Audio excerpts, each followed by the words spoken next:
Greetings, dear ones. I am Kryon of Magnetic Service.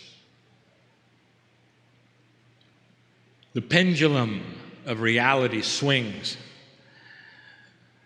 yet again into my corner. And there is an element of disbelief. In a group of old souls, there is always this. They say it's too easy. Some will say it's too easy to fake. And so we say this to you before we begin this discussion. It's about love.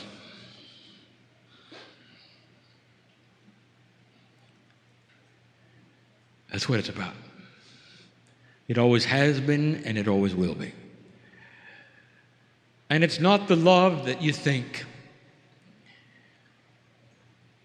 There is a force in the universe even your astronomers have recognized and seen, identified, and they call it intelligent design. Because the universe itself is biased. It's biased into creativeness. It's biased in life creation. It's biased in love. There is purpose for everything. Astronomers, science, physicists, they want to see complete and total neutrality within all things, and they don't find it. And that's one of the things we want to discuss, the power that is starting to become yours in the understanding of energies around you which you have never identified as energies that specifically are what we're going to call informational. This is one of the first multi-dimensional channelings of a series, starting to explain to you in a better fashion concepts that have been misunderstood or not explained at all, in order to start you thinking about what you can do. And that is the purpose. It's a big distance between the nucleus and the electron haze. If you could go with me to the smallest of the small, you'd find an enormous amount of emptiness. Physicists will tell you that most of you are made of nothing. And it's only because they just don't see what's in the dark. And the multidimensional truth is this: between that which is the nucleus of the atom and the electron haze, it's filled with information, energy, love, and intelligent design. Difficult to explain how this manifests itself to your reality, but that is indeed the subject. So we'll start slow and easy. There it is, my friends, a rose. Imagine it. A beautiful rose. This one's red. And you don't like it. You don't like the thorns, perhaps. Maybe you don't even like the color, perhaps. And you say to yourself, I'd like it a lot better if it was a daisy. But it's a rose. Now, in single-dimensional digit thinking, or law 3D, the scenario is this: it's too bad you've got a rose when you wanted a daisy. Because it'll always be a rose, you know. And if you could look at the seed that the rose grows from and regerminates from, it'll always be a rose. Too bad about the rose, you might say. And so the consensus of thinking and the actions around it are this: it will always be a rose, therefore I will never be able to change it. Now consider for a moment a multi-dimensional scenario where the master gardener visits the seed. Imagine for a moment that the master gardener can tell that which is the seed to systemically alter the information of what it is.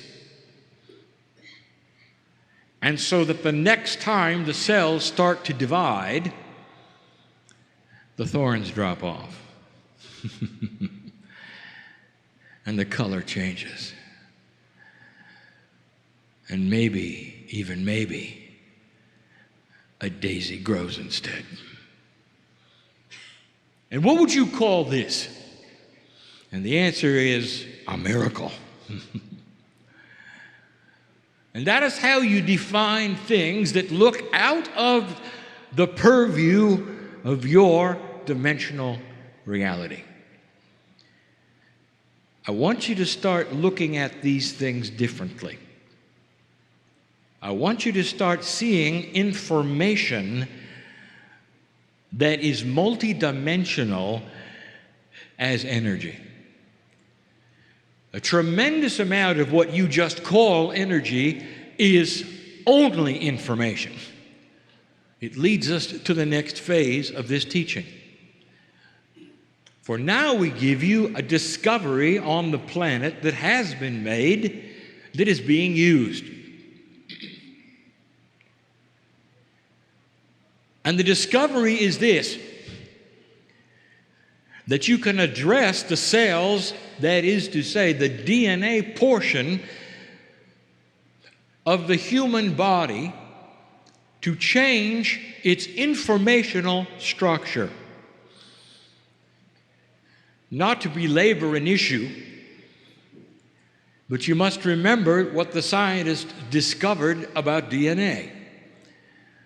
5% of it is chemical, protein-encoded, gene-producing engine. 95% seems to do nothing.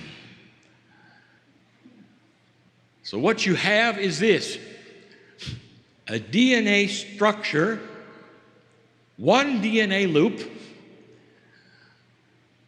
that has 3 billion chemicals in it, and 5% is the engine of the biological race car called the human being.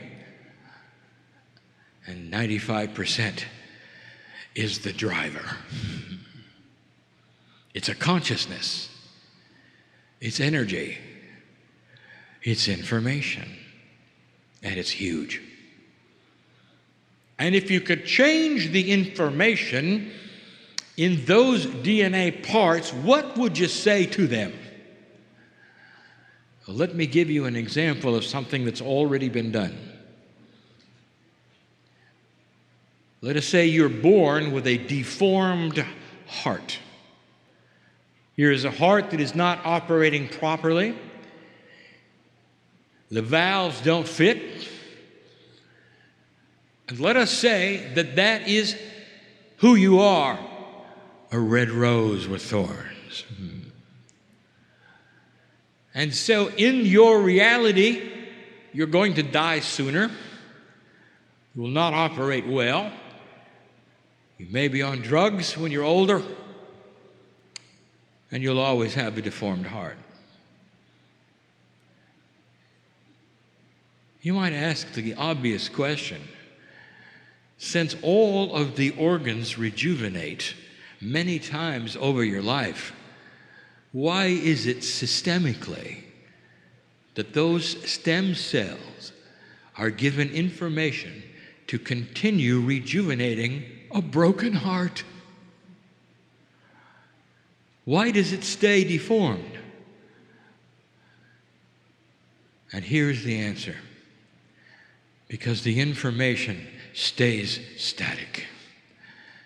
without something to change the energy of the information within the systemic system of the human body, it will always repeat what it has. The rose will always be the rose, and the thorns will always grow there. What if you could literally change the information in the 90% of your DNA? What if you could change not only the information systemically, but even subconsciously as to who you are and why you're here? They're starting to learn how. Addressing the information energetically in DNA so that the stem cells are given a pattern of perfectness instead of the deformity. And as the heart then starts to regenerate, as all organs do, slowly it becomes a functioning heart and the valves fit. And you think that's science fiction. I'm telling you, it's being done now. For on the planet, multidimensional inventions are starting to occur. There will be many more, pushing the envelope of your believability and changing physics. You've seen this, and you don't even know you've seen it. I'll ask you some other questions that you haven't really thought about. We brought these up before, and now we can discuss them more fully.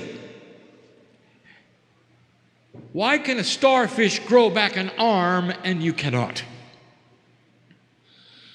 Because the programming in your body, in your DNA, in the information, the race driver driving the car has been instructed that those kinds of things only are to be done in the womb. And the instructions are always that way, and they repeat every time a cell divides. There'll come a day when you can change the instructions and you'll be able to grow back a limb. All of the chemistry is there.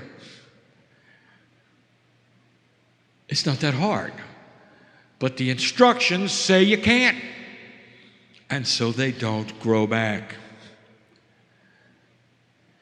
Imagine the race car driver in a splendid machine that can go for so long with instructions that he can only turn left. That's what a race car driver does, you know. What if you straighten out the racetrack and suddenly you got a left-hand only driver? What happens to the driver when the racetrack straightens out and he doesn't know how to do anything but make left turns? You got to change the information that he has. And that is what is being done. When the spinal cord is severed, there is chemistry that races to the place of the severing, so it won't grow back. Did you know that? There is a hormonal, proteinal structure that actually keeps it from growing back. How does that serve humanity? Well, it doesn't. Nerves are designed to grow back. And they don't. Did you know they even have addresses, color codes? They can find each other in the dark and grow back. And they don't. Because built into the race driver's information is not to grow back a spinal cord severing. There'll come a day when you can reprogram the systemicness. Stem cells exist everywhere in the human body, alive and well. They are what pattern what happens. Chemically, they are responsible for a human that is predisposed to disease. And that predisposition will be then carried to the child.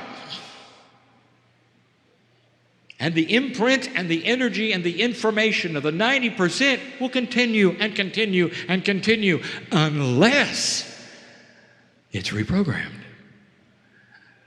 Unless the information is given to it to become different. It's not chemical, it's energy. It is multi-dimensional energy. New technology to reprogram pieces and parts of the body. Do you know what this means? There are women in the room who respond to this, who carry a gene that their ancestors carried and that they carry and that their children will carry on predispositions to certain kinds of weaknesses. And when you can rewrite your genetic print, none who follow will have it either. Do you understand what I'm saying to you? Your children and your children's children will only have the reprogramming. They will not have the original information. Energy is like that. Informational energy is like that. And there's a lot of it on the planet. There are systems on the planet that have been misunderstood for a long time. Let me give you a couple. This is controversial. You may not agree. You may not like it. But I'm going to give it to you anyway. Humans love things that go bump in the night. They love to be frightened. They love to be scared. They love movies that scare them. And they love haunted places. Have you seen the upsurge in the interest of haunted places? Now let me tell you what they are and why they work the way they do. And now we get into the power of the information of the Akash. Human consciousness carries an imprint which affects the planet, and we have told you this from the beginning, 21 years of it. Human consciousness is what is going to change the planet. Human consciousness is information. It is information that you develop based upon what you think. And it's powerful.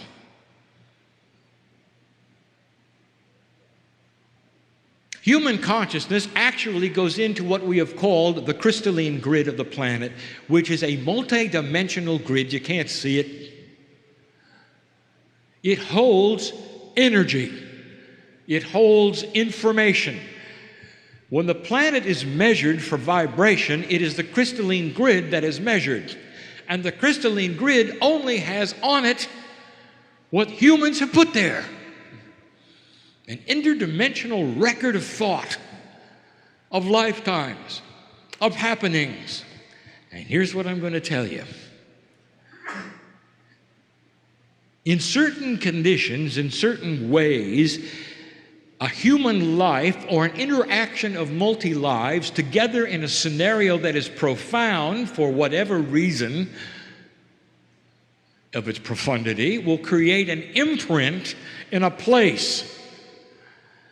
It's information and energy that will replay itself over and over and over like a recording tape in 3D. It's a haunted house. Did you know that?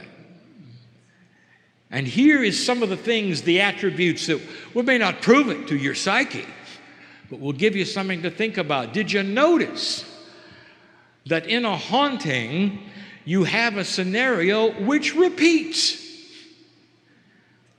The man comes down the stairs. The man goes up the stairs. The woman in the kitchen moves from the left to the right, sits in a chair, rocks for a while, moves away. If it involved dramatic things such as murder, the man comes down the stairs with the axe. Over and over and over and over. It's a good movie, isn't it? And that's all it is. Why does it feel the way it feels, Kryon? Because it is a result of human consciousness imprint, and you've got one too. And when you're there interfacing with it, it gives you chills, because it's real. Now science has gotten involved, as they should, and they're noticing something. The imprint, the haunting, carries scientific attributes, and they're all multidimensional. Guess what changes? Magnetics, gravitation, light, and even time. Because what it is a multi-dimensional event imprinted onto a place on the planet that plays over and plays over and plays over. Can you capture it on tape? Because it knows it's being observed. Because it's part of an imprint that is multidimensional. In a quantum sense, it knows. I can't explain that to you. You assign knowing to sentiency, that is to say, that which is intelligent in a human being. And it isn't either of those. It's a knowing that is quantum.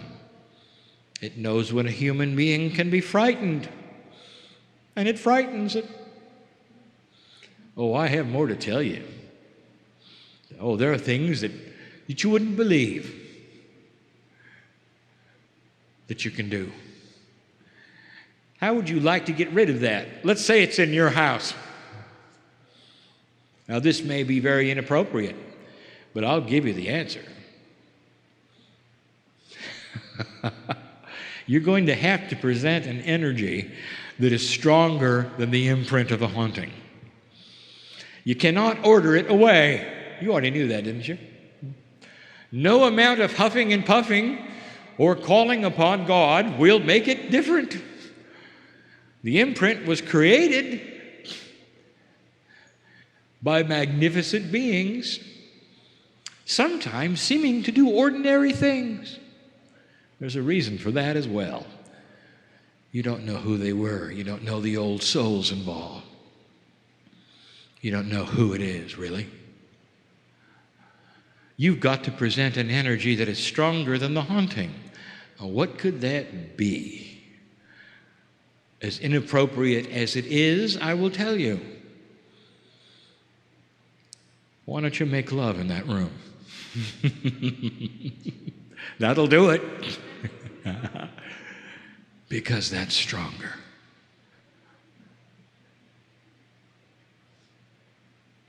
Anyone who's been in love in the room, and there's some secrets here that I know. Beautiful ones that I know. Knows the power and the energy of humans coming together in intimacy. And the angels sing, and you create a third energy which is more powerful than the two of you. And you know it. It's sacred. It's beautiful. And it's stronger than the haunting. Maybe you didn't want to hear that today.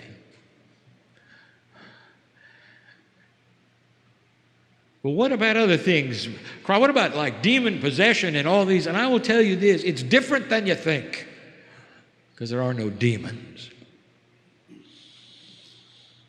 Humanity can conjure up the most evil of the most evil, and it can do it all by itself. And you knew that too, didn't you? Because you're powerful. The pieces in God, in you, even in your mythology, are responsible for the devil himself. A fallen angel, how can that even be? It is a metaphor of what a human can do on the earth with the energy that they have. Things are not always what they seem.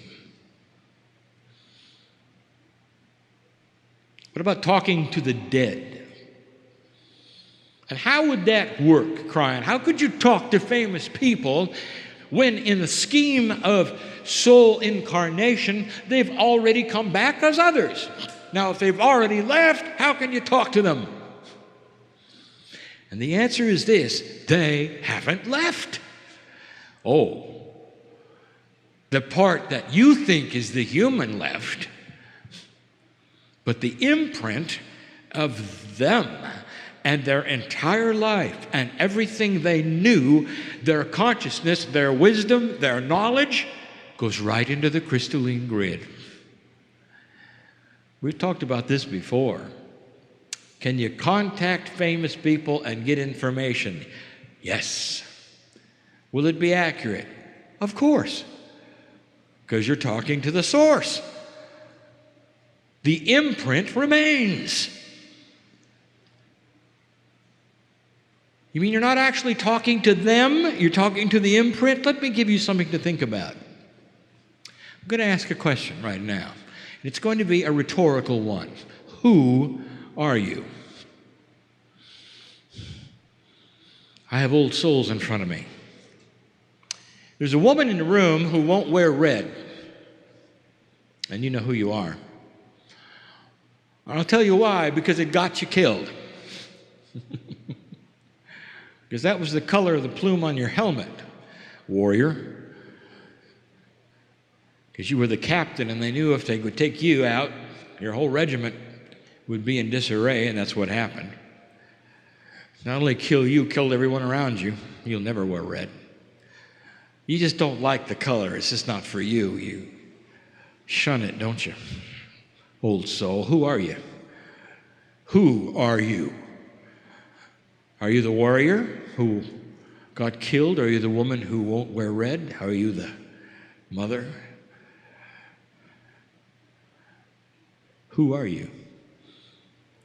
It is a rhetorical question because in my reality, you are a piece of God. And so when you go to that place where you wish to conjure up one who has lived before and ask them questions, who are you talking to? Are you talking to the Urkosh of a soul? Are you talking to that which is alive or dead? I will tell you, none of those things are accurate because you don't really know. It's even more magnificent than that. Can you ask Aunt Martha where the treasure was buried? Yes! And she'll know, because you're talking to the Aunt Martha imprint. And she'll know. Now, if you ask Aunt Martha, how are things on the other side? She'll say, beautiful. What's it like over there? Lovely. No, give me some specifics. I love you. She doesn't know.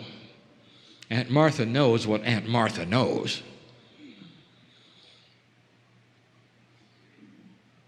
You think of it in singularity, and it's not. It's powerful, it's real, and it's there to be accessed. It's multidimensional, and those with gifts can access the wisdom of the ancients. Go back and ask them what they knew. Go back and ask them how it felt. Go back and ask them where the treasure is buried. You're going to see some of this. And those in the places of magnificence on this planet, wearing the costumes of spirituality, and the heads of state and religion will call it evil and will call it occult, not understanding that you are moving into a multi-dimensional state, appropriate, accurate, true, usable, correct, helpful. All of those things. Does that make sense to you? Let me give you a concept, and this will be the last one. I've saved the complicated one for last. That's my favorite one. We haven't done this before, my partner, so get it right.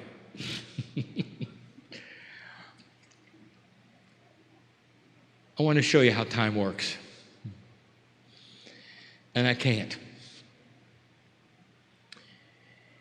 Because the reality of the complexities of multidimensionality preclude the human being's ability to understand it.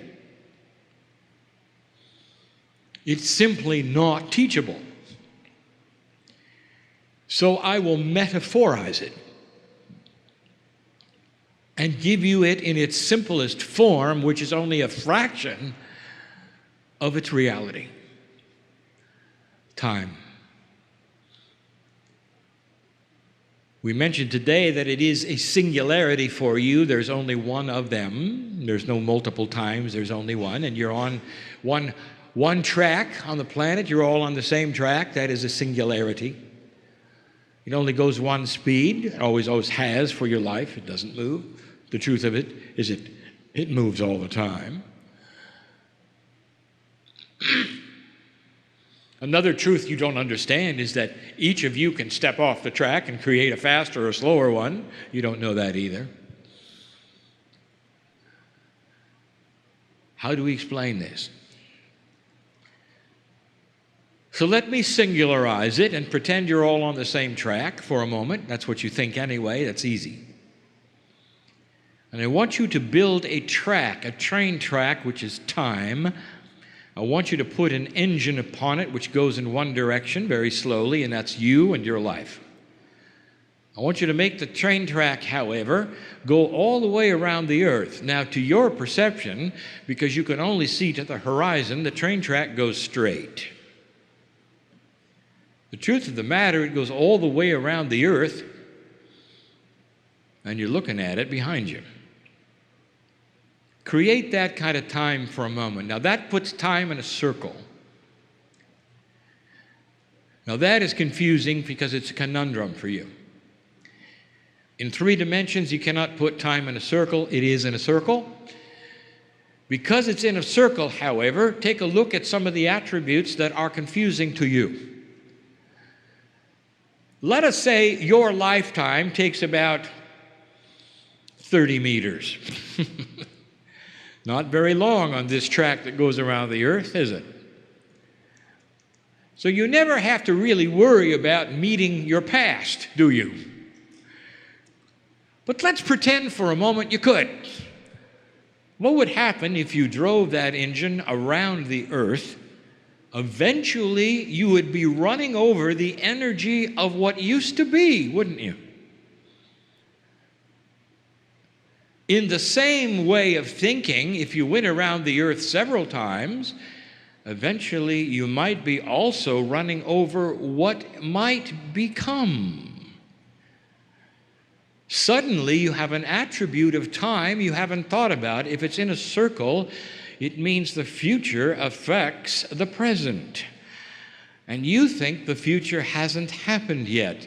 It hasn't in 3D. It has in a quantum sense. Now, I'm giving you information right now, and I'm giving it to you this way because there are scientists looking at it in that way. Is it possible that the future could give you energy and information now? Think of this train track for a moment, and let's get more complicated. It's got layers now. Every time the train goes around it, which is a human life, things change. What if it was humanity in that engine? Now you have the past, present, and the future of everything that's ever happened on one train track in a circle. Now you have a situation where you could stop the train, dig down in the track, and maybe if you had the ability, pick up something that either hasn't happened yet or happened before. I didn't expect you to understand it. Only listen to it. Because that's what's happening. Let's complicate it. Let's say this track has to go up some hills and down some valleys. And the hills and the valleys are always the same.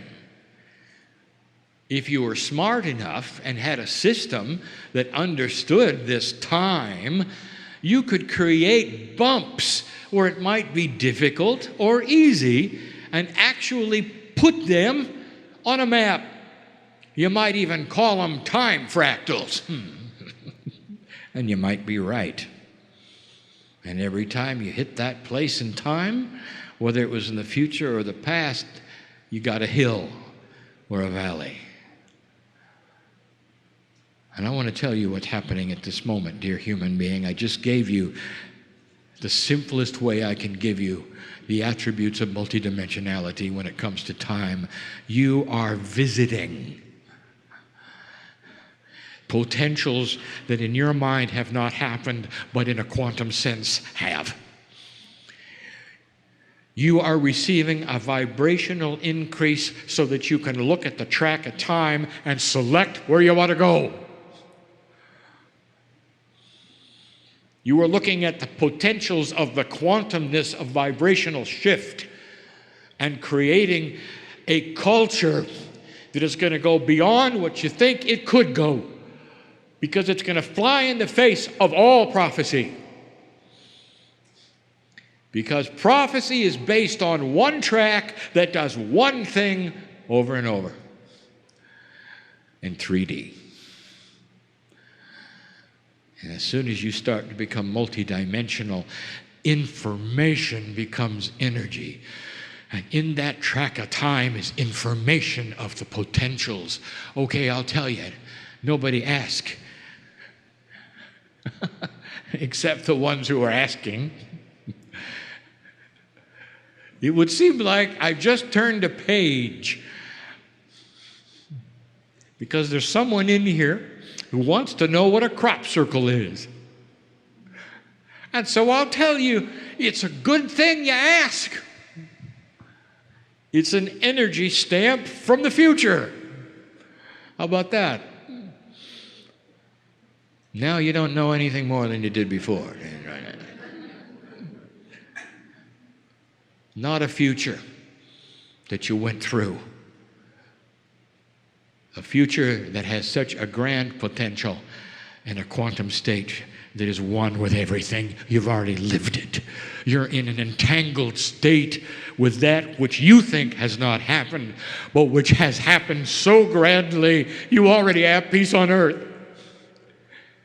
And 21 years ago, I showed it to my partner so grandly.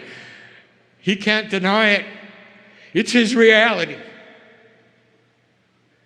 And there are things in the room you can't deny, because there are realities of you putting lives together, healing bodies that you've already done. That's how grand it is. You're in an entangled state with a reality that's outside of your dimensional perception. Hard to teach, hard to understand, but easy to feel.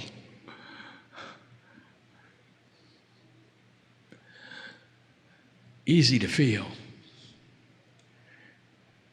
Imagine the solution is upon you. Imagine those things which you're planning already completed. Imagine yourself looking backwards and saying, "Oh, that wasn't too hard, was it?" Imagine the most perplexing things you've brought to the table today over with. How do you feel about it? And human being, if you can take a breath of release and look at it like I can, you are becoming quantum. And you've just created it. Congratulations. Now go from this place in your three-dimensional way and walk through the steps that you've already done. And that's my message. Information is energy. In a multi-dimensional state, all things are possible.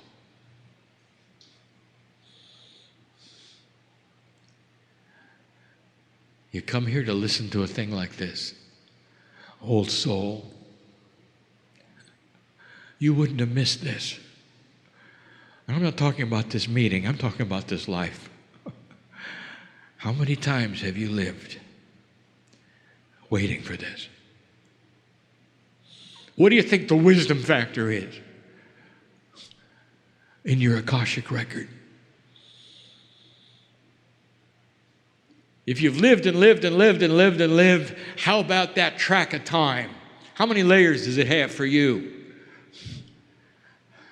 What about going in, drilling down, and picking up the wisdom of your ancients? Because many of you are your own ancestors. It's about time you started seeing it in that way. My partner says, leave differently than you came. He got that from me. Do it. Do it. And so it is.